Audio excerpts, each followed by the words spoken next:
Welcome to our explainer. Today, we are diving deep into a really powerful story from the ancient Indian epic, the Mahabharata. It's a tale about family and duty and, well, some of the hardest truths you can imagine. This is the story of a king who just vanishes, not because he's a coward, but as an act of incredible courage.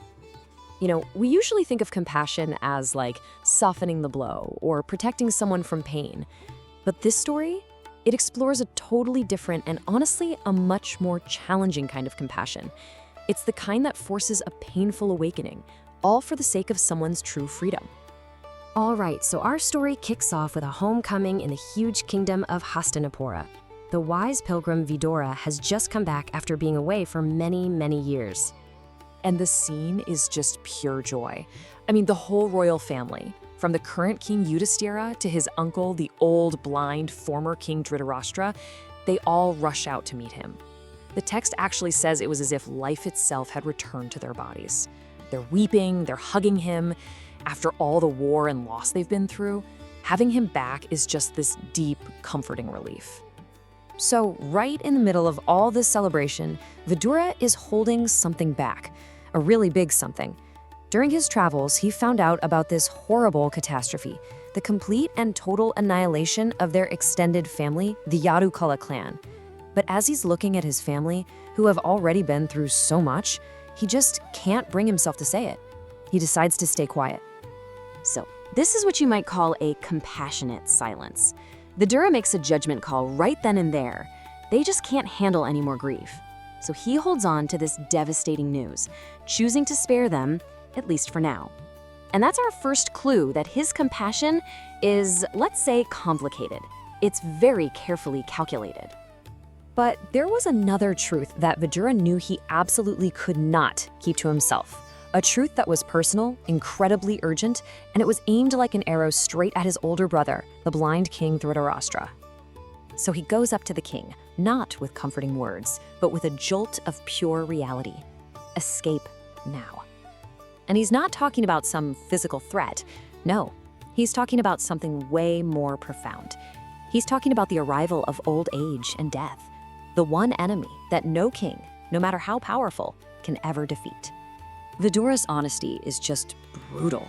He's basically holding up a mirror and forcing Dhritarashtra to look at the unvarnished truth of his life.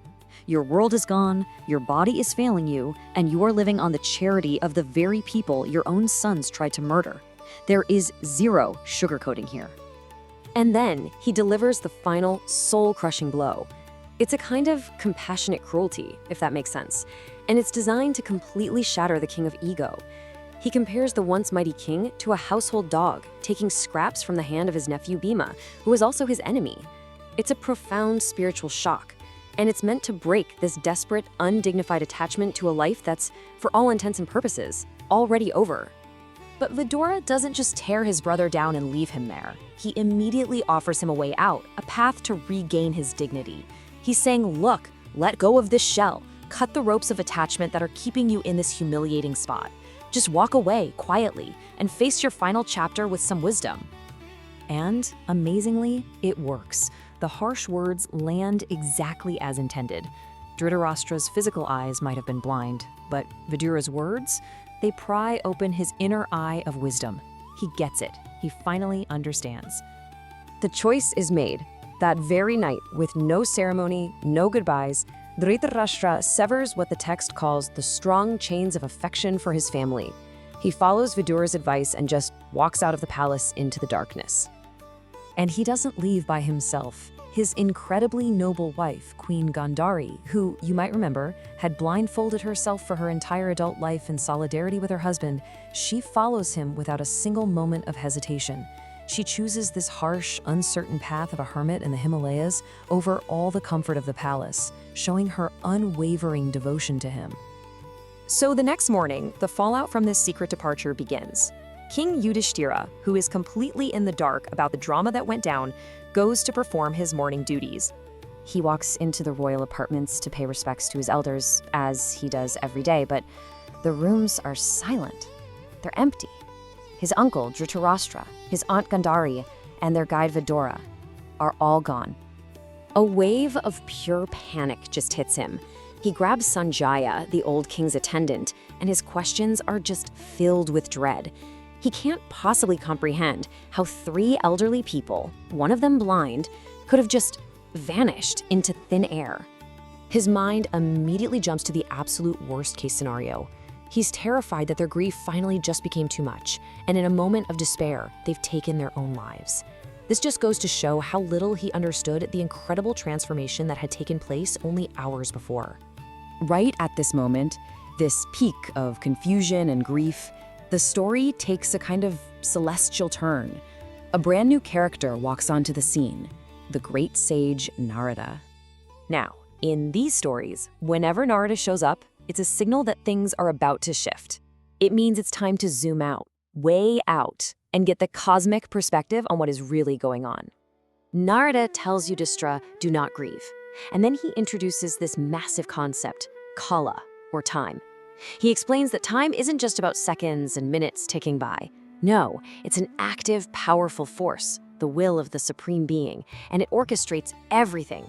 It's the force that brings us all together, and it is the very same force that eventually pulls us all apart. Narada uses this really beautiful analogy. He says our lives are like a child's toys. We are brought together and then we're separated, not by our own will, but by the will of the cosmic player. It's such a powerful way to rethink loss and our own sense of control over our lives. And then, Narada replaces Yudhishthira's fearful fantasies with a clear divine prophecy. He lays out exactly what has happened and exactly what will happen. Dhritarashtra didn't die in despair. He's in the Himalayas practicing yoga, preparing for a conscious, dignified end. And this completely transforms a potential tragedy into a sacred, preordained event. And with that knowledge, everything changes. The text literally says, Yudhishthira let go of his grief. See, it was the uncertainty and the fear that were causing his suffering. The moment he understood the bigger picture, that his uncle had chosen a noble, spiritual path, all that anxiety just vanished, and it was replaced by a deep, profound sense of peace. And this really brings us to the final, crucial question the story leaves us with. It suggests that accepting the temporary nature of, well, everything isn't a reason for despair, but it's actually a source of freedom. It frees us up to act with dignity and purpose. So if we really, truly embrace that idea, how does that change what we value and how we choose to live our lives right here, right now?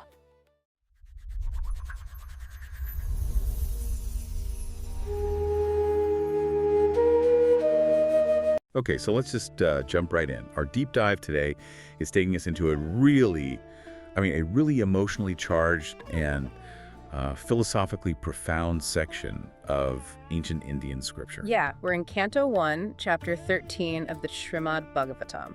And we're looking at what is essentially a masterclass in spiritual urgency. That's the perfect way to put it, because the source material here gives you these two overwhelming philosophical forces, one right after the other. Right. First, you get the sage Vidura, who delivers this urgent, startling confrontation with the relentless nature of time, with Kala. And then almost immediately, Narada Muni shows up. And he provides the sort of ultimate spiritual framework for how you're supposed to cope with loss and detachment. It's just an incredible 1-2 punch.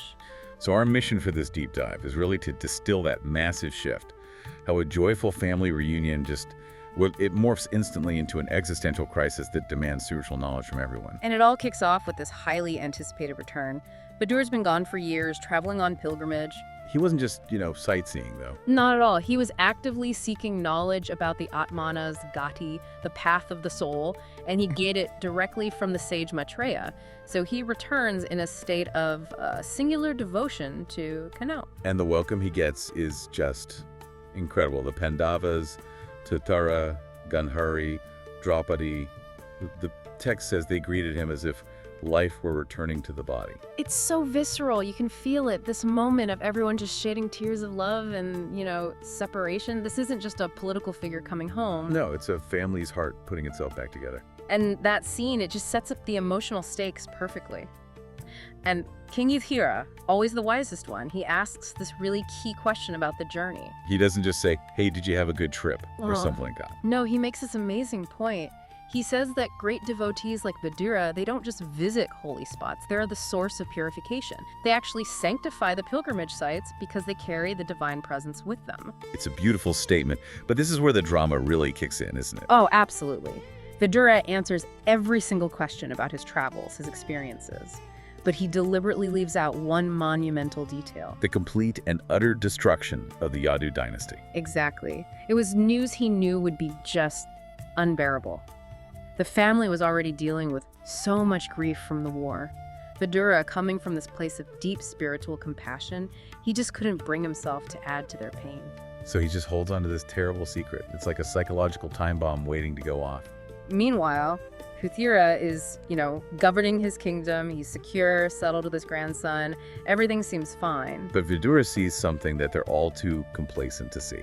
He sees the unrelenting passage of time. The text calls kala, or time, something extremely difficult to cross, and it's just flowing unknowingly over everyone who's attached to their homes, to their comforts. Everyone else is celebrating a reunion, but Vidura sees the shadow of death, of final separation approaching.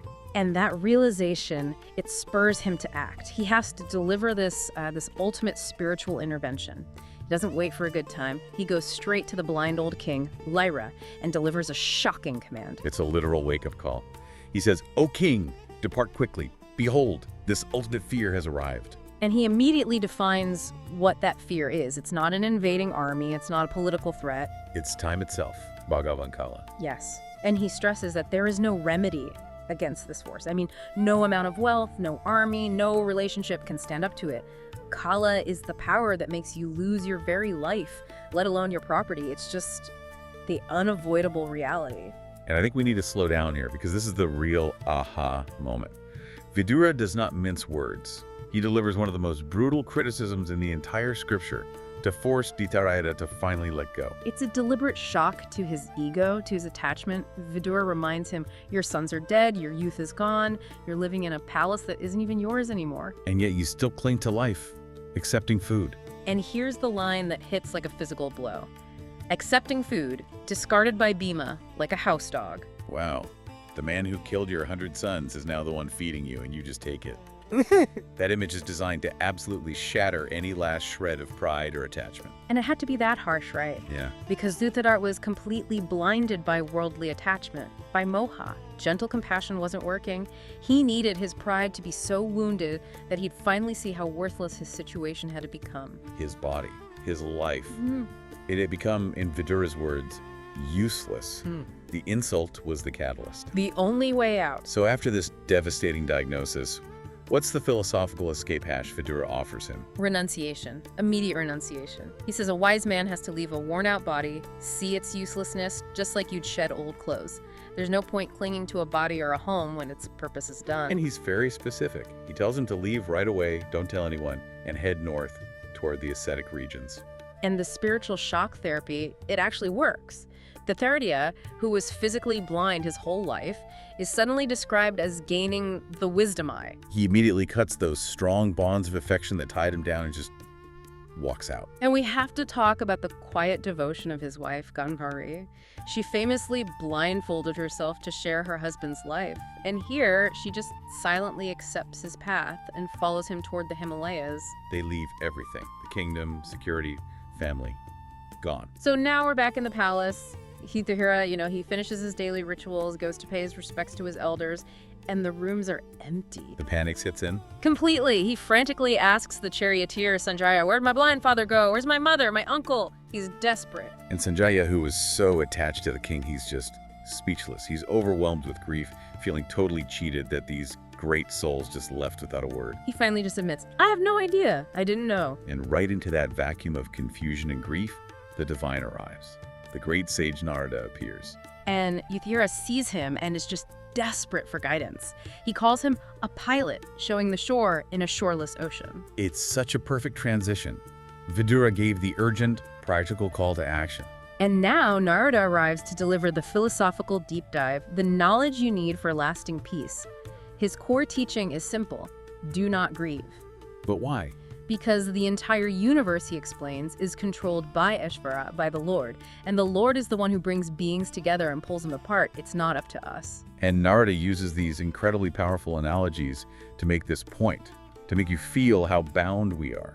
The first one is so psychological. He says, humans are bound by the rope of words or names, carrying tribute to the Lord. Just think about that. Your identity, your family name, your title. All the labels we use. Exactly. They aren't tools of freedom. They're ropes that bind us to a cycle of duty and action, and it's all managed by Ishvara. So if our very names are just ropes, that really changes your perspective on control, doesn't it? Which leads right into a second analogy. Yes. He compares human beings to toys. Our combinations and separations, births, deaths, relationships, it all depends on the wish of the one playing the game, the divine player. So if you realize you're just a temporary toy in a larger game, then grief is useless. It's pointless. Narada says it comes purely from attachment and delusion, from moha. he even gets into the biology of it. The body, made of 5 elements, can't protect anyone else. Your own body is subject to decay, so why are you grieving for the safety of other bodies? And he underlines it all with this stark law of nature. The living being is the livelihood of the living being. It's a vast chain of consumption. Accepting this is, it's essential to conquering grief. So this whole lesson basically puts their entire situation into cosmic context. Narada confirms that the Lord has descended specifically as the destroyer, as Kalarupa, to finish the job. And he tells Yudhishthira, you just have to wait. Wait until the Lord's mission is complete. And after providing that comfort, he finally reveals where the elders have gone. He does. They're in a hermitage south of the Himalayas where the Ganges River splits into 7 streams. And the final description of the Terra? It shows a complete transformation. He's not just resting. No, not at all. He is in full-on ascetic mode. The text says he's bathing 3 times a day, doing intense fire sacrifices, and subsisting only on water. He's conquered his senses. Totally. He's Right. merging his individual consciousness into the supreme self, becoming motionless, the text says, like a tree trunk. He went from the peak of attachment to the peak of renunciation. It's an incredible end to his life. And Narada gives Yudhishthira the exact prophecy of how it will conclude. He says that in 5 days, Dhritarashtra will shed his body and it will be consumed by fire. And then he details Gandhari's final act of devotion. She'll watch the fire consume her husband's body and their hut. And then follow him into the flames. An unbelievable commitment. And what about Vidura? Vidura witnesses this wondrous, amazing display of liberation. He feels both joy for their success and sorrow for the loss. And then, his mission complete, he just continues on his pilgrimage. His path lies elsewhere. And with that, Narada departs, and Yudhishthira is finally able to accept the truth and let go of his grief. It's a powerful close to the entire drama. So, what does this all mean? I mean, this deep dive really showed us how an emotional reunion could just instantly transform into this moment of extreme spiritual urgency, all guided by Vidura's stark, undeniable analysis of attachment. The takeaway is so clear. The only thing that's truly inevitable is kala time, death. And Narada provides the framework for coping with it, understanding that we are all temporary players, bound by our own definitions on Ishvara's stage. When you see the illusion, you get freedom. Vidura's message to the Theta was about the body becoming worn out like old clothes. So a final thought for you to explore. If the purpose of your current endeavor, or maybe an attachment you hold, has been fully satisfied, what crucial knowledge or what necessary action are you still postponing, waiting for time to arrive and make the choice for you?